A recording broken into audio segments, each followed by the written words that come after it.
తీర ప్రాంత పరిరక్షణ పర్యావరణ సమతుల్యత కోసం ప్రతిష్టాత్మకంగా చేపట్టిన great green wall of Andhra Pradesh project పనులు వేగవంతం చేయాల్సిందిగా ఉప ముఖ్యమంత్రి అటవీ పర్యావరణ శాఖ మంత్రి పవన్ కళ్యాణ్ ఆదేశాలు జారీ చేశారు. ఏడాది నిర్దేశించిన లక్ష్యాలు వచ్చే 2 నెలల్లో పూర్తి చేసేలా కార్యాచరణ రూపొందించాలన్నారు. రాష్ట్ర వ్యాప్తంగా 1053 కిలోమీటర్ల తీర ప్రాంతం వెంబడి 5 కిలోమీటర్ల వెడల్పుతో పచ్చదన రక్షణ గోడను ఏర్పాటు చేసే లక్ష్యంతో ప్రభుత్వం ముందుకు అడుగులు వేస్తోంది. ఇందులో భాగంగా ఈ ఏడాది 8,888 హెక్టార్లలో గ్రీన్ వాల్ విస్తరణకు ప్రణాళికలను సిద్ధం చేశారు.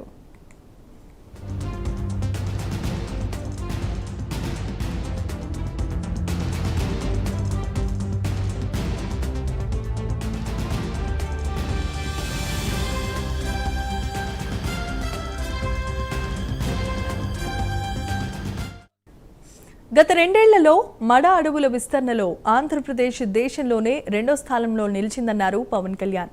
2024-25లో 740 హెక్టార్లు, 2025-26లో 1930 హెక్టార్ల మేర మడ అడవుల పెంపకం జరిపినట్లుగా వెల్లడించారు. ఈ ఏడాది మరింత బాధ్యతాయుతంగా మడ అడవుల పునరుద్ధరణ కార్యక్రమాలు కొనసాగించాలని అధికారులకు సూచించారు. తీర ప్రాంతాలను ప్రకృతి విపత్తుల నుంచి రక్షించడంలో మడ అడవులు, తాటి వనలు కీలకమైన పాత్ర పోషిస్తాయని పేర్కొన్నారు.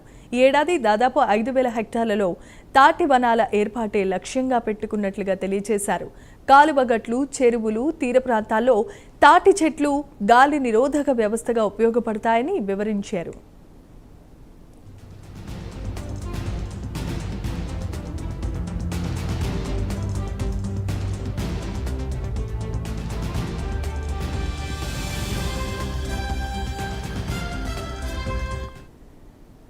వీబీజీ రామ్జీ పథకం కింద తీర ప్రాంత జిల్లాలకు అదనంగా మరో 70 లక్షల మొక్కలు అందుబాటులోనికి తీసుకొస్తున్నట్లుగా తెలియజేశారు. సుమారు 2,500 హెక్టార్లలో వీటిని నాటేందుకు ప్రణాళికలు రూపొందించారు.